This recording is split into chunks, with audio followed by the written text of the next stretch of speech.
안녕하십니까? 예, 교과 공부 시간입니다. 오늘은요, 제2기 제11과의 공부가 되겠습니다. 자, 문답식으로 풀어보는 교과 공부, 2기의 제11과. 예, 오늘의 제목은요, 하나님의 인과 짐승의 표라는 제목으로서 오늘 공부를 들어가겠습니다. 자, 제11과 하나님의 인과 짐승의 표 서론을 한번 짚어보겠는데요.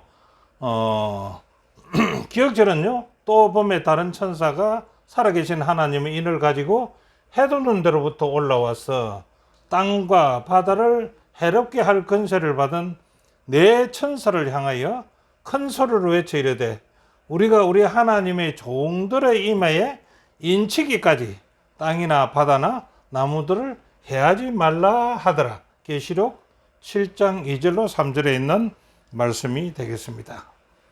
자, 그러면요, 하나님인과 짐승의 표에 첫 번째 우리가 문제를 들어가 볼 때요, 마지막 때에 하나님과 사탄의 두 세력에서 전개될 특징과 그들의 표는 무엇인가라고 한번 물어보겠습니다. 자, 사탄의 세력을 처음에 본다면요, 사탄의 세력은 계시록 13장에 나오는 말씀을 가지고 보겠는데요, 짐승의 세력입니다. 다니엘서 7장의 작은 뿔 세력과 데살로니가서 2장의 멸망의 아들은요, 사탄을 묘사한다라고 우리 성경은 얘기하고 있습니다. 그리고요, 하나님의 권위를 찬탈하고 짐승이 하나님의 권위를 찬탈하고 자기의 충성을 요구하고요, 변조된 예배, 그러니까 일요일을 말이죠, 변조된 예배 제도를 세력으로 강요하기 위해 법으로 또는 힘으로 때로는 뇌물과 보상을 사용하여서 강요 또는 회유할 것이다 라고 하는 것입니다. 여기서 변조된 예배일은 안식일에서 일요일을 말하는 것이고, 그거는 곧 변조된 것이 강요될 때에 짐승의 표로 이어갈 것입니다. 자, 두 번째 하나님의 표는요, 하나님의 표는 계시록 14장 7절에 있는 말씀이 되겠지요.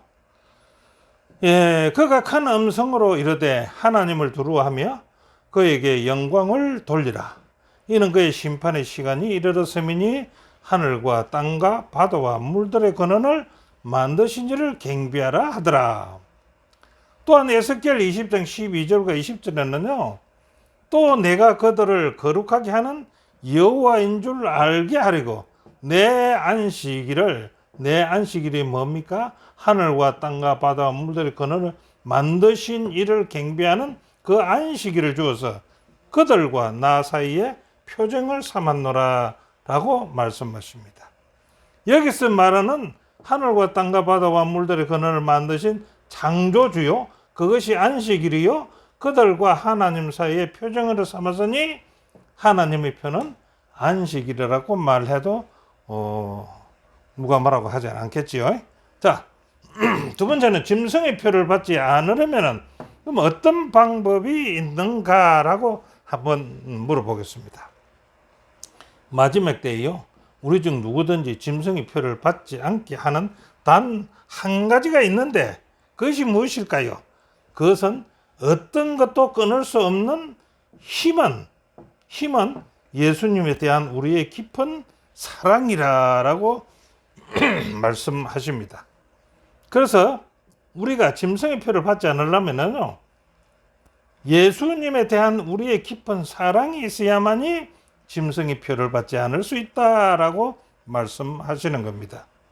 자, 그래서 이번 과에서는요, 하나님의 인과 짐승의 표의 흐름을 살펴볼 것이라고 말씀하셨습니다. 그러면 이 시간에는 매일의 주제에 대한 요점을 한번 정리해 볼까요? 자, 첫째 날은 뭡니까? 제목이 확고한 인내입니다. 확고한 인내.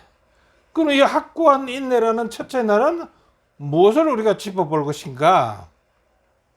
셋째 천사의 경고는요, 예배에 대한 강요와 핍박이 있을 것이 분명하다고 얘기했습니다. 이걸 배울 겁니다. 이때 우리는 예수님에 대한 확고한 믿음과 은혜 가운데 인내 없이는 이 시험에서 승리할 수가 없다라는 것입니다. 그래서 여기서 그 인내에 대한 것도 배워야 되고 예수님에 대한 확고한 믿음도 우리는 배워야 될 것입니다. 자, 둘째 날요. 둘째 날은 우주적인 투쟁입니다. 예, 우주적인 투쟁은요, 저는 이렇게 말하고 싶습니다. 이것은 각계전투다. 각자의 개인이 싸워야 될 투쟁이다. 이겁니다.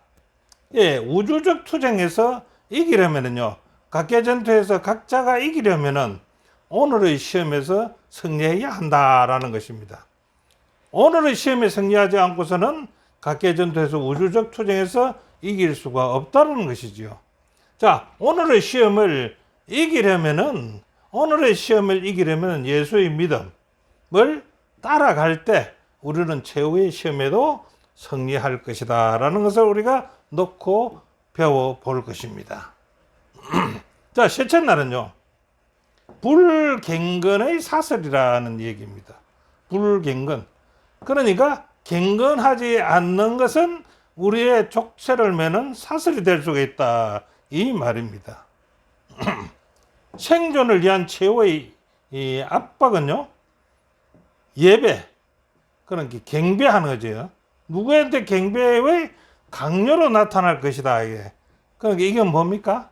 불경건으로 말미암아서 예배인데, 이 예배는 뭐냐? 일요일 예배인데 일요일 예배를 강요로 나타날 것이다 이겁니다. 어느 땐가는 모르지만은요, 이때 타협하고 짐승의 표를 받는 신자들도 많겠지만은요, 하나님은요, 그 남은 자를 환난에서 보호하실 것이다 라는 겁니다. 예, 불경건에서 하나님은 우리를 보호하실 것이다. 넷째 날은요, 어린 양을 따르자는 겁니다. 어린 양. 자, 어린 양을 따르자는 것은 어떤 것인가? 제국 로마가요, 교황 로마에게 권세를 줄 겁니다. 그래가지고 온 세상이 이 짐승을 따르게 하지만은요, 하나님의 백성들은요, 어린 양이 어디로 인도하든지 따라가는 자가 될 것이다 라는 것을 배울 것입니다. 자, 다섯째 날은요, 예수, 우리의 유일한 중보자다. 자, 내용은요, 짐승은요, 인간을 신의 자리에 올려놓고요, 이 짐승이라는 것은 앞에서 배우는 짐승입니다. 그 짐승은 인간을 갖다가 신의 자리에 올려놓고 사람의 중보자로 제시할 것이다 이겁니다. 신의 자리에 올려놓고 그 사람을, 그 인간을 우리 사람의 중보자로 제시할 것이다. 그리스도의 자리를 대신하는 신성 모독을 범한다. 우리의 참된 중보자는 오직 예수님이시고 우리의 중보자는 예수님이시라는 것을 우리가 배우게 될 것입니다. 자, 그럼 첫째 날 들어가 보겠습니다. 확고한 인내입니다. 확고한 인내. 자, 인내를 가지고도 확고하지 않으면 안 된다 이거죠. 네, 그런 것입니다. 자, 셋째 천사의 기별과 고난입니다. 계시록 14장 9절과 10절에서는요, 셋째 천사는 짐승에게 경배하지 말라고 경고한다. 셋째 천사는요, 짐승에게 경배하지 말라고 경고합니다. 이 천사는 큰 소리로 선언을 합니다. 어떻게 선언하느냐? 또 다른 천사 곧 셋째가 그 뒤를 따라 큰 음성으로 이르되, 만일 누구든지 짐승과 그의 우상에게 경배하고 이마에나 손에 표를 받으면 그도 하나님의 진노의 포도주를 마시리니 그 진노의 잔에 섞인 것이 없이 부은 포도주라. 거룩한 천사들 앞과 어린 양 앞에서 불과 유황으로 고난을 받으리라. 자, 이 셋째 천사의 짐승의 표를 받는 자, 짐승의 표를 받는 자는 포도주를 마실 것인데 그 포도주는 아무것도 섞인 것이 없이 포도주라. 그 포도주라는 뜻은 불과 유황으로 고난을 받는 것을 얘기할 것이다 이겁니다. 그렇다면요, 그 짐승의 표를 거절한 자는 어떻게 될까요? 예, 짐승의 표를 거절한 자는 계시록 13장 17절입니다. 누구든지 이 표를 가진 자 외에는 매매를 못하게 하니, 짐승의 표를 받지 아니하면 매매를 못하게 할 것이다 이겁니다. 그러면은 그리스도인은 짐승의 표를 받을 수 없지 않습니까? 그리 되면은 매매를 못하는 때가 올 것이다. 큰 환란이 닥칠 것이다. 우리가 돈이 있어도 사지 못하고 우리가 무엇을 팔려고 해도 팔지도 못할 것이다 이겁니다. 예, 그런 엄청난 시련이 닥칠 것이다. 어떤 자가요? 짐승의 표를 거절한 자. 계시록 13장 15절에는요. 또 짐승의 우상에 경배하지 아니하는 자는 맺히든지 다 죽이기까지 할 것이다 이겁니다. 이 엄청난 환란을 우리는 마지막 때에 짐승의 표를 받지 않는 자에게 닥쳐올 고난일 것입니다. 이런 고난을 겪어야 될 것이 정말 어떤 문제가 있겠습니까? 그러나요, 마지막 때 하나님의 백성들이 가진 두 가지 특징을 한번 살펴보고 하나님의 백성에 대해서 한번 알아봅시다. 요 고난과 재앙을 두고요. 자, 계시록 14장 12절에 성도들의 인내가 여기 있나니 그들은 하나님의 계명과 예수에 대한 믿음을 지키는 자니라 했습니다. 자, 믿음과 계명을 지키는 자에게 꼭 필요한 것이 하나 있는데 그것이 뭐라고요? 인내라는 것이에요. 인내. 자, 인내가 있어야만이 이러한 상황에서 하나님의 계명도 지키고 예수의 믿음도 지키는 자가 될 수가 있다 이겁니다. 예, 이 지키는 것이 확고한 인내가 꼭 필요하다 이거지. 확고한 인내가 무너지지 않는 인내란 말입니다. 자, 그러면 계명과 인내는 어떻게 다르는가? 다니엘서 7장 25절에 계명과 인내에 대해서요. 그가 또 때와 법을 benge고자 할 것이다. 예, 때와 법을 benge고자 할 것인데 그때의 인내가 필요하다. 계명에 대해서요. 성도들은 그의 손에 붙임 바 되어서 한때와 두때와 반때를 지내리라. 이 한때와 두때와 반때를 지내는 동안도 우리가 계명을 지키려면은 인내가 필요하다 이겁니다. 요 인내가. 예, 그다음에 믿음에 대해서는 예수 믿음과 인내는요. 예수 믿음과 인내는요. 계시록 13장 15절에 보면요. 그 짐승의 우상으로 말하게 하고 또 짐승의 우상에게 경배하지 아니하는 자는 맺히든지 다 죽일 것이다. 이때에 예수 믿음을 포기할 것이냐 아니면 예수 믿음을 인내로서 참고 나갈 것이냐 이겁니다. 계명에도 인내가 필요하고 예수 믿음에도 인내가 필요해서 우리는 예수 믿음과 계명에 대해서 인내로서 그 시기를 넘어가야 된다 이겁니다. 그런데 이 인내라는 것이 뭐일까 이겁니다. 인내라는 것은 그냥 참고 나가는 것이라고 우리는 알고 있는데 여기는 이렇게 말했습니다. 인내는요 헬라어 단어로서 후포모네라는 후포모네. 후포모네인데 그 후포모네가 뭐냐? 그것도 확고부동한 믿음, 확고부동한 믿음이 있어야 된다 이겁니다. 예, 계명에 대한 것과 예수의 믿음에 대한 것은 확고부동하게. 예, 하나님의 백성은요 반대와 맹렬한 박해에도 불구하고 인내로서 하나님께 충성하는 백성들이 있을 것이라고 얘기합니다. 이게 150페이지에 기록되어 있는 말씀이죠. 자, 그렇다면요. 그리스도에 대한 충성과 짐승의 권세에 대한 충성은 어디에 나타나는가? 자, 두 세력은요. 선과 악의 대쟁투에서 어느 세력이든 충성의 표는요. 예배를 중심으로 나타난다는 겁니다. 그 예배의 중심에는 안식일이냐 아니면은 일요일이냐 이거라는 겁니다. 그래서 하나님께 충성하는 자는 안식일을 지킬 것이고 짐승에게 충성하는 자는 일요일을 지킬 것이다 이겁니다. 예, 교훈에서는 이렇게 이야기합니다. 셋째 천사의 경고는요 예배에 대한 강요와 핍박이 있을 것을 분명히 말합니다. 예수님이 주시는 은혜 가운데의 인내를 가지고 설 때 이 시험에서 승리할 것인데, 그 죽음이 박차고 그 다음에 매매를 못하는 그러한 사항을 인내로서 견뎌 나간다면은 성경은 우리에게 어떤 것이 주어지느냐 얘기입니다. 그 인내로 예수님의 믿음에 사는 것을 결과에 대해서 성경은 무엇이라고 말하는가 이겁니다. 예, 로마서 8장 1절로 4절에는 그리스도 안에 있으면은 정죄로부터 해방이 된다 입니다. 죄에서 해방이 된다고. 죄에서 해방되면 아주 좋은 일이 있겠죠. 에베소 2장 8절 10절은요.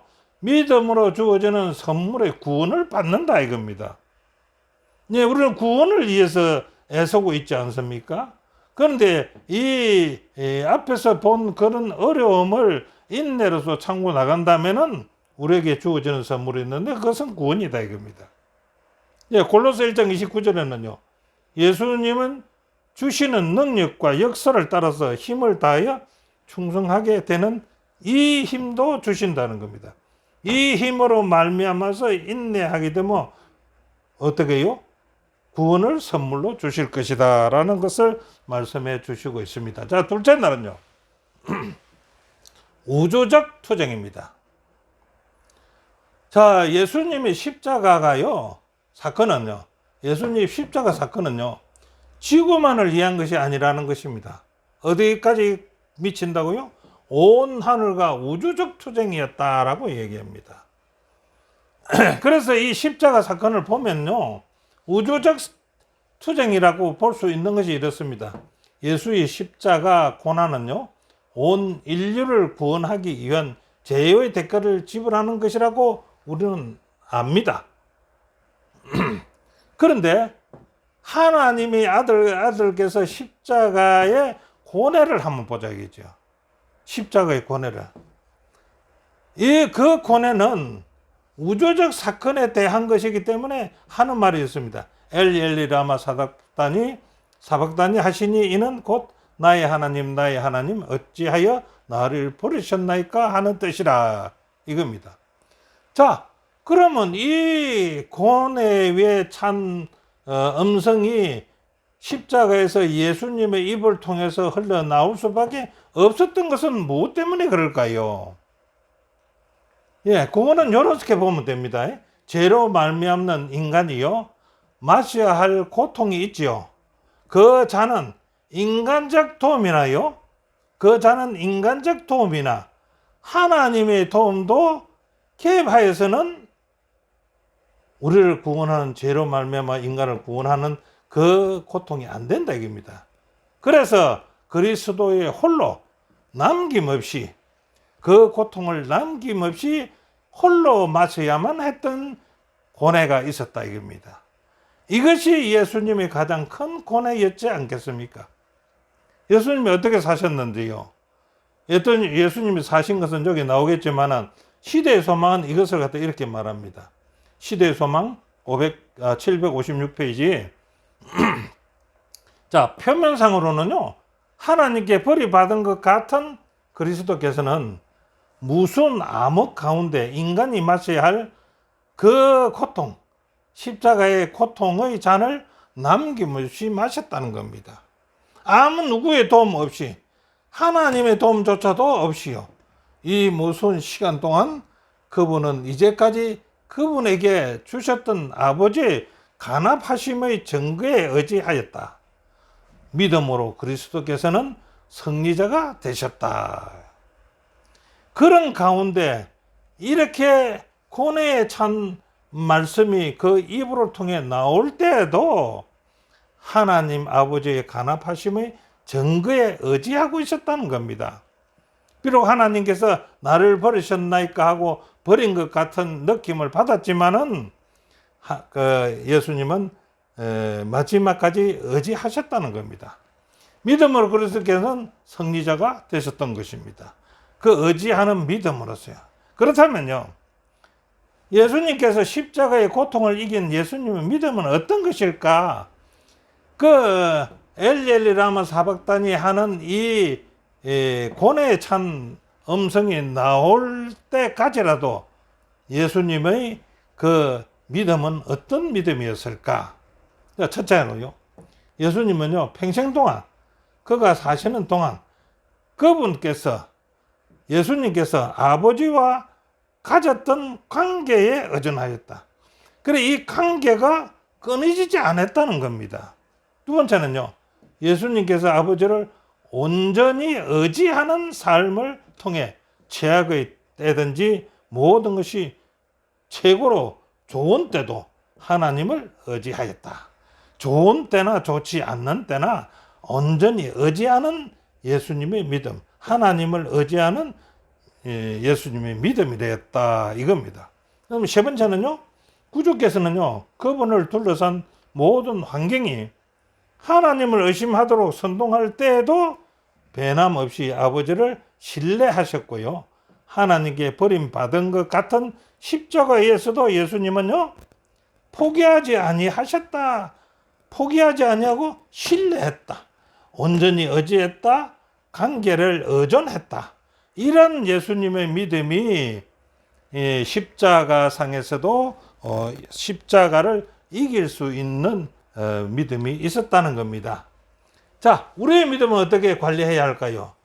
우리의 믿음은요, 지금 우리의 믿음도 필요하지요. 이런 믿음은요, 어느 날 갑자기 나타나는 그런 것이 아니라는 겁니다. 예, 갑자기 나타나는 거 아닙니다. 그럼 어떻게 해요? 하나님의 백성들은요, 지금도 매일을 믿음으로 사는 법을 배워야 한다는 것입니다. 좋은 때나 나쁜 때나 하나님이 가까이 계신다고 느껴질 때나 혹은 멀리 계시다고 느껴지는 것과 관계없이 우리가 가질 마음은 의인은 믿음으로 말미암아 살리라는 이런 마음을 가지고 말씀으로 지금 준비하라는 겁니다. 지금 경험하는 모든 시련을 믿음으로 견딘다면은 우리 삶의 귀중한 열매를 맺을 수가 있을 것이라는 것입니다. 그것이 교과 153페이지에 있는 말씀이죠. 결론은요, 우주적 투쟁 앞에 설 수 있는 길은요, 오늘의 시험에서 승리하는 것이다. 오늘의 시험에서 승리하지 못하면은 어쩌면 우주적 투쟁에서 설 수가 없을 것이다 이겁니다. 예수께서 가지신 믿음의 길을 따라갈 때 우리는 최후의 시험도 승리할 수가 있을 것이다 라고 말씀하십니다. 자, 셋째 날은요, 불경건의 사설입니다. 불경건. 예, 용어를 한번 살펴볼까요? 성경의 경건이란 말이 뭘까요? 성경의 경건이란 말을 알아야 불경건도 알 수가 있죠. 예, 성경에서 경건이란 말은 두 가지 사항을 볼 수가 있는데요. 하나님을 공경하고 두려워하는 것이 경건이고요. 또 하나는요, 하나님께 경배, 예배 드리는 것이 경건이라는 것입니다. 예, 그래서 하나님께 예배 드린다는 이것을 좀 염두에 두시고요. 그러면 불경건은 무엇입니까? 불경건의 사설이라 했으니까요. 불경건은요, 하나님을 두려워하지 않는다는 거예요. 두려워하라 했는데 두려워하지 않고 하나님께 드린 예배를 파괴하는 행위가 불경건이라는 것입니다. 그래서 이 예배의 중심을 좀 맞춰줘야 되겠습니다. 그럼 여기 이제 뒤 사설이란 말인데, 사설은 뭡니까? 사설은요, 쇠로 만든 고리입니다. 쇠로 만든 고리가 여러 개 이렇게 연결되어 있는 거, 여러 개 쭉 이어져 만든 줄을 갖다가 사설이라 이렇게 말합니다. 예. 여러 가지 사설, 믿음의 사설은 이렇게 하는데요. 그러면요, 불경건의 사설들을 한번 챙겨볼까요? 성경에 있는 불경건의 사설들. 첫째는 어느 때 나올까요? 불경건의 첫 사설은 창세기 4장 3절 4절에 가인과 아벨의 제사로 말미암아서 가인이 아벨을 죽이는 사건이 벌어집니다. 이 제사 제도의 불경건한 사설이라는 겁니다. 이 경배 예배지요. 예배니까 이 예배로 말미암아서 일어난 가인과 아벨의 사건이 불경건입니다. 가인의 불경건으로 말미암아서 아벨 자기 동생을 죽이는 일이 벌어졌다 이겁니다. 그러면요, 구약 시대에는 불경건은요, 구약의 불경건의 사설은 무엇일까 이거? 열왕기하 12장 32절을 보면 그가 만든 송아지에게 제사를 드렸더라 이겁니다. 예, 우상 숭배하더라 이겁니다. 하나님께 경배를 드려야 되는데 우상에게 예배를 한다는 것은 이거는 뭡니까? 송아지에게 예배를 드린다는 것은 그 불경건입니다. 그 다음에 신약시대의 불경건은 뭡니까?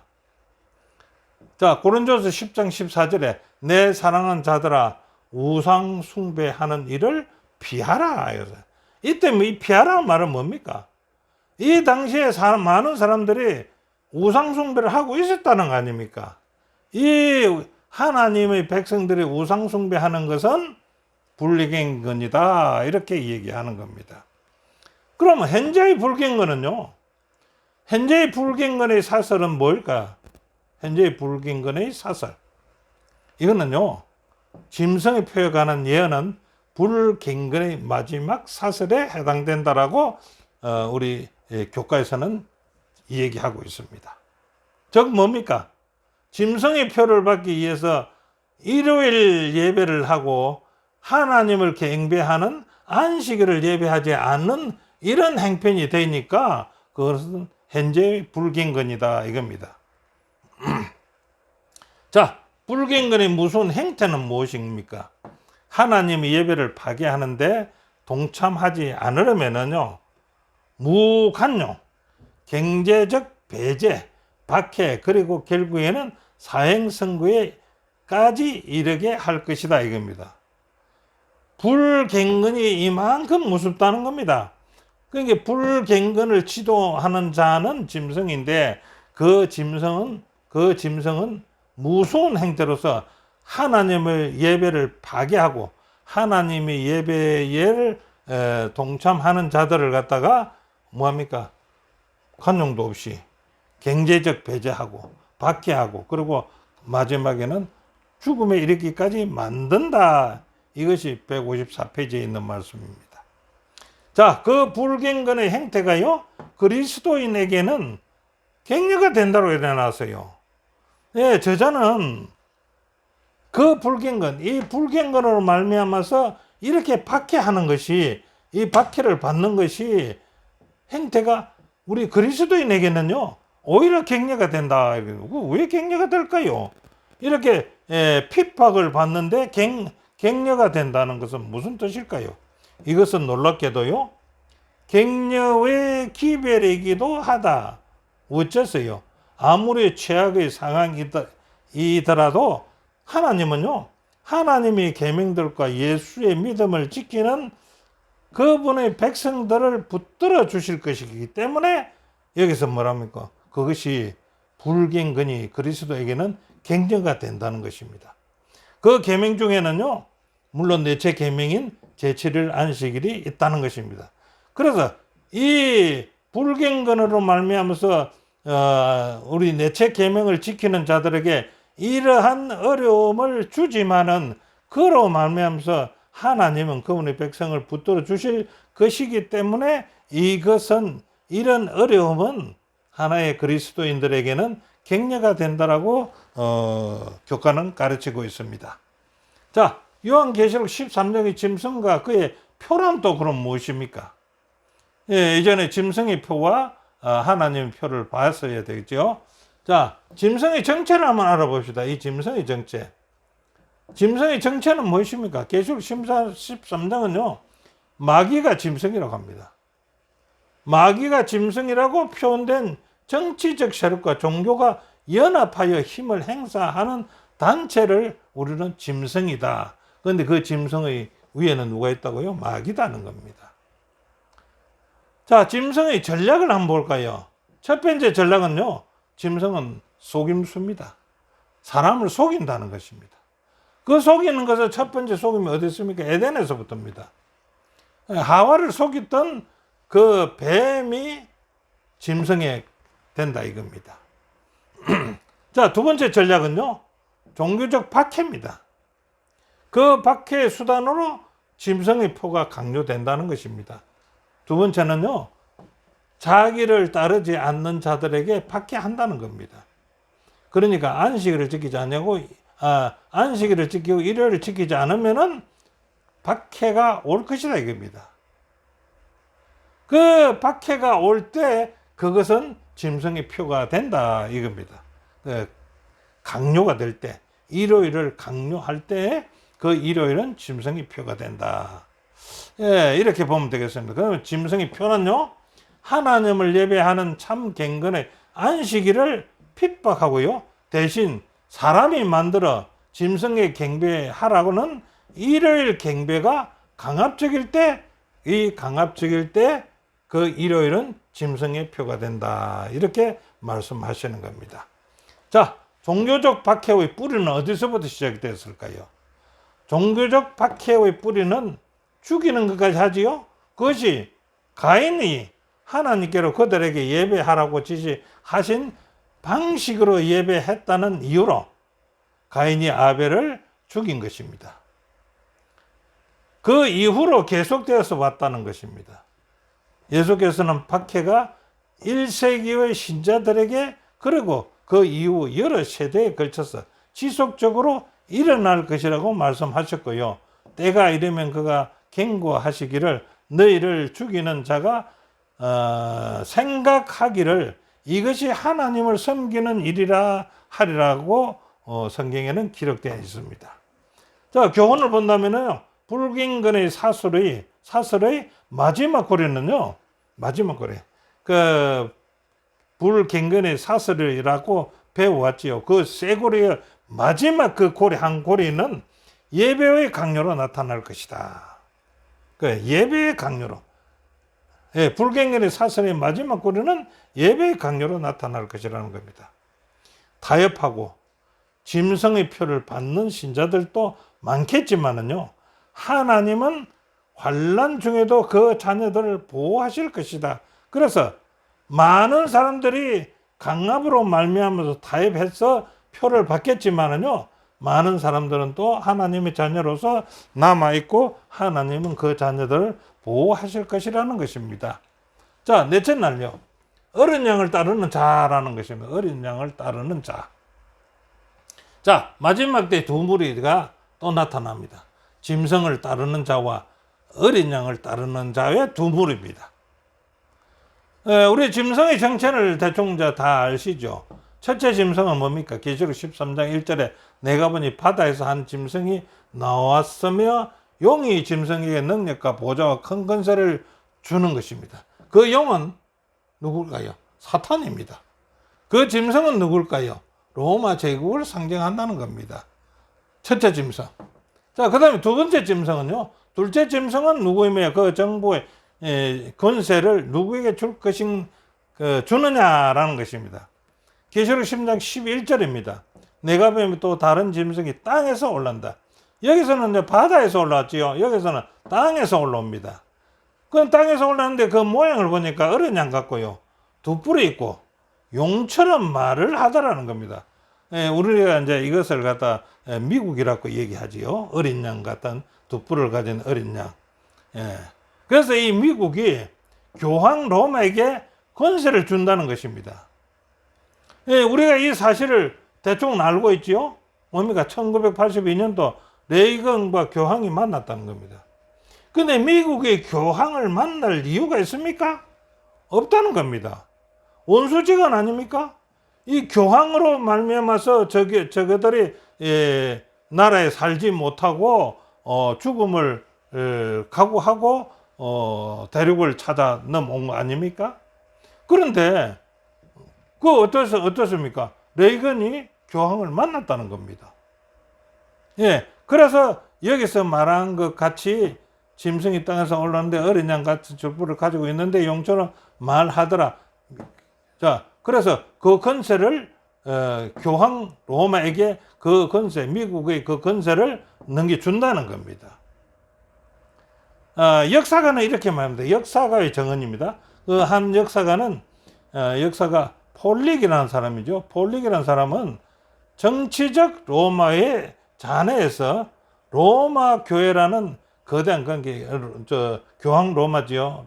로마 교회라는 것은 교황 로마라는 거대한 행태로 큰 도덕적 왕국이 일어난다. 이렇게 얘기했습니다. 이런 우리 성경 주석에 있는 말씀인 것 같은데요. 그런데 여기에 보니까 하나 좀 이상한 용어가 있지요. 거대한 행태로 큰 도덕적 왕국이 일어난다. 도덕적 왕국이 일어난다는 겁니다. 이 도덕적 왕국이 뭡니까?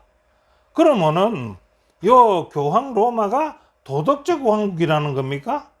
우리는 그렇게 보고 있지 않지 않습니까? 불경건의 왕국이라고 하면 모르지만 여기에 큰 도덕적 왕국이라고 하니까 우리는 이것을 갖다 이대로 받아들일 수는 없다는 겁니다.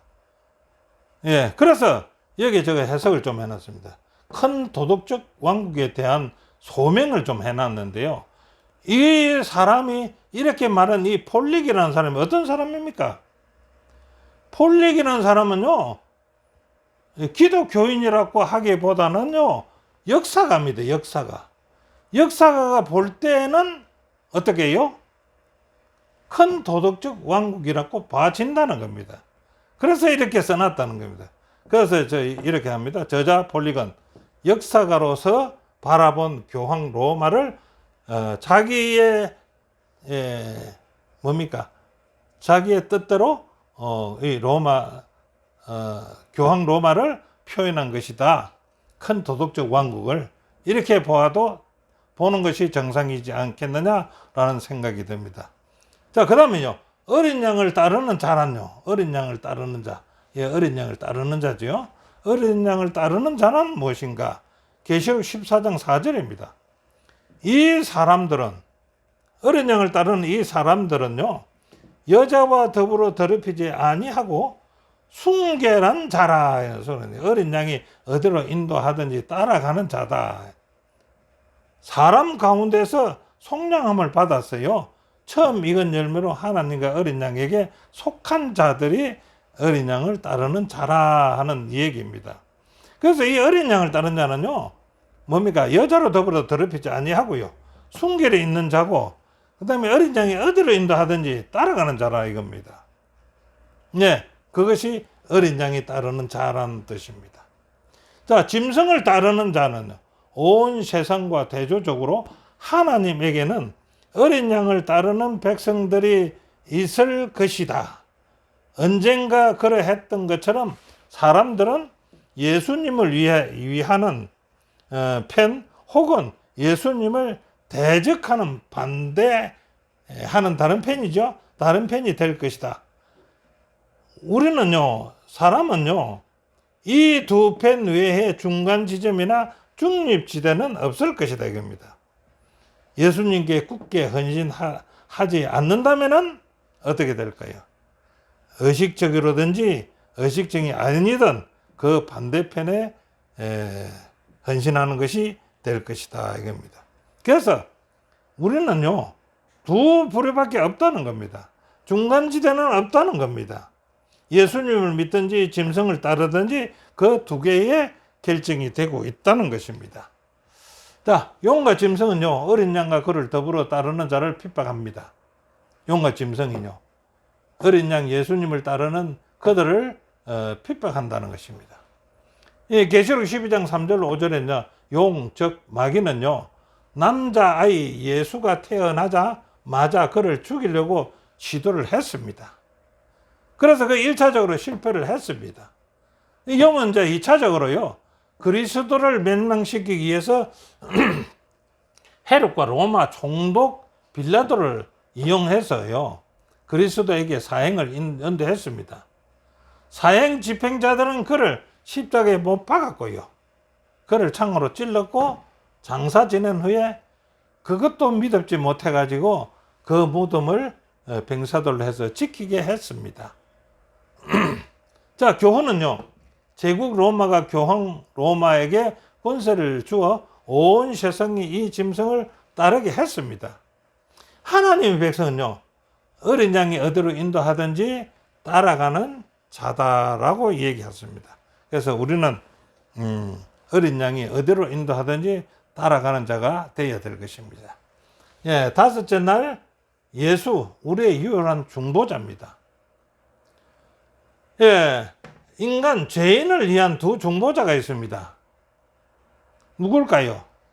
첫째, 로마 교가 주장하는 중보자 자격이 있는데 그는 이 두 가지 진술인데, 이는 로마 교에 누군가는 모르지만은 죄인을 위한 중보자가 하나 있다 이겁니다. 자, 그 말을 이렇게 하면 교황은요 매우 위험이 있답니다. 교황은 고귀하고요 단순한 존재가 아니라는 겁니다. 그는 마치 지상의 하나님과 같다는 거 합니다.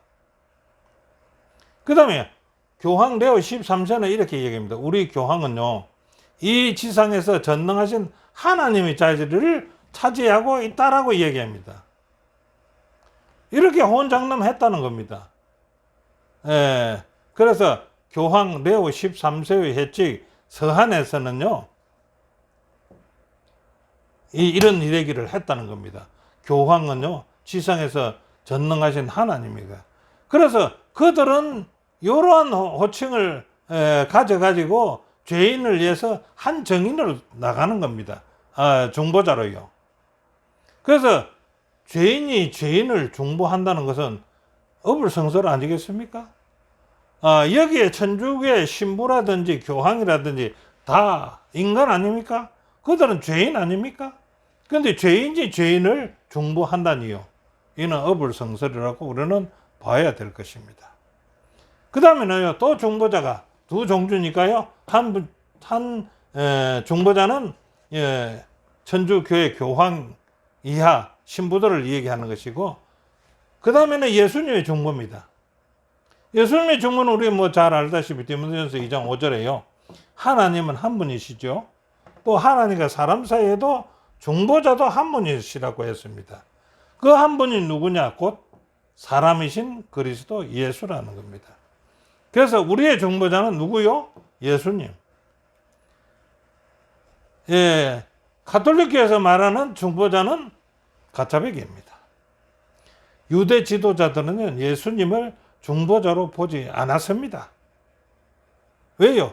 예수님이 중보자라고 얘기할 때는 그들은 유대 지도자들은 신성모독죄로서 고발했습니다.